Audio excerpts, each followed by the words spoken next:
a drill that we came up with to get shoulders to the ball. The reason why we want to activate the shoulders and understand the shoulders, how important they are, because in the sequence we need that shoulder to get to its block so that the barrel can create its direction. You hear me say barrel direction so much that you probably get annoyed with it.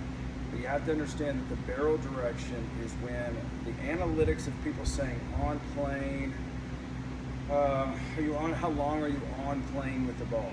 Well, it's simply how long is that barrel on the path behind the ball, so that if our timing is not perfect, we're not in and out of the zone. Understanding that if my shoulders do this and then I start to come off, remember, the barrel follows the direction of my clavicle, okay, if done correctly. Right? Understand, once we get your hands and everything correctly, that this is the barrel path. Now, if I up and away, you see how my barrel at the very end started to want to do this, okay? I want through. I want everything going through the ball. So if I got an outside pitch, I'm through the ball. If it's an inside pitch, I have to attack harder with the front hip because I need to get to the sequence quicker and address that inside pitch. I don't want to roll off of it because look at my clavicle. If I roll off, okay? So I want to be able to get to it with the shoulder. Once I can hit and get my shoulder through, your hitting is going to jump. The power is going to jump. Your miss hits will significantly come down. And when you're working with your saber, you're going to feel it. And plus, there's a little bit of a visual, as you can see, as you're kind of doing your little T work and you're doing your little, like your drills, you'll see that flat side come up and then the round side come through the ball. Remember, that's what we're trying to get behind the ball. How do we do it? We're going to start out with a drill that I call shoulder through the drill, or shoulder through the ball. We've all done, or you should have all done this drill here. Now, when you set the tee up for this, you're going to have to set it back a little bit deeper, okay? Because, well, I guess it actually will go through, but don't be out here.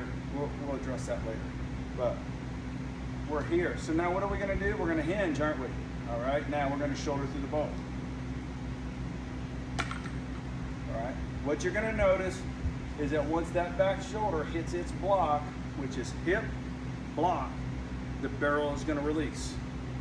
But for here, we just want to make sure that we're on the clavicle so my eyes are learning where the barrel is going to be on my swing. There it is. Now, then I'm going to take this hand, first of all, bottom hand, to the front of my clavicle. I have to make sure that it's on my clavicle. I don't want to be here. You're going to have a bad habit. Don't want to be here. Okay? Get some strength in your body. Put it right here. Press it against there. Take this hand and come under here. Now, as I come through, okay, I'm going to take my shoulder through the ball. So I'm going to hinge and shoulder through the ball as hard as I can. The back shoulder. I'm not pulling off. I'm directing the barrel with my back shoulder.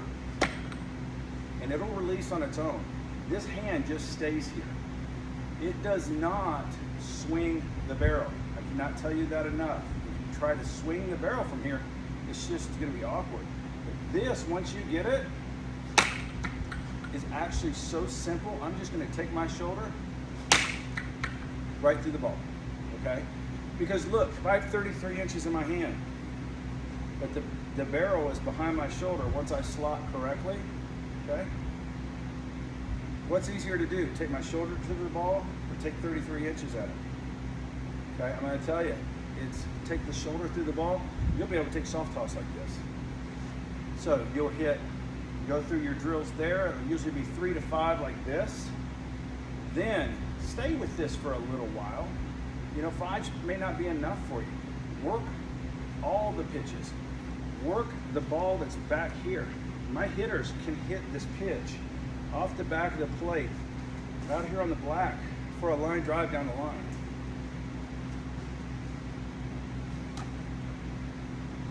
My hands have not left. Okay? Why do I have to worry about that pitch? I can hit that pitch.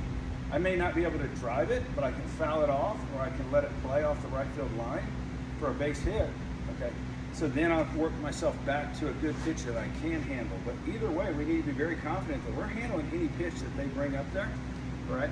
By just simply taking the shoulder to the ball. The other thing that it's going to do is once you start facing velocity and you need that extra time, there's a significant difference between 88 and 95.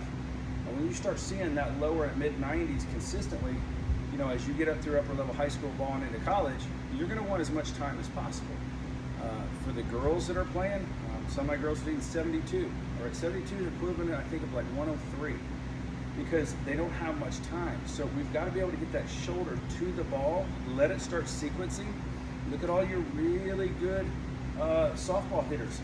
Right now, they're just sitting here, they're quiet, especially like at Oklahoma, and it's just through the ball. Okay, shoulders through the ball, barrel's behind your shoulder, you're behind the ball.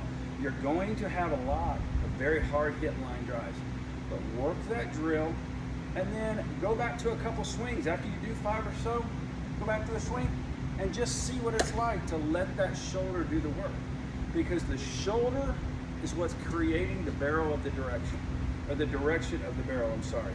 If we get our hands involved too soon, we are not going to be able to continue that direction from the back of the plate, a foot up in front of the plate, in case we don't time it just perfect. So it's a very important drill for power sequencing. Live on that drill, I would say, every single day until you're comfortable, and then still go back to it at least every day as your warm-ups.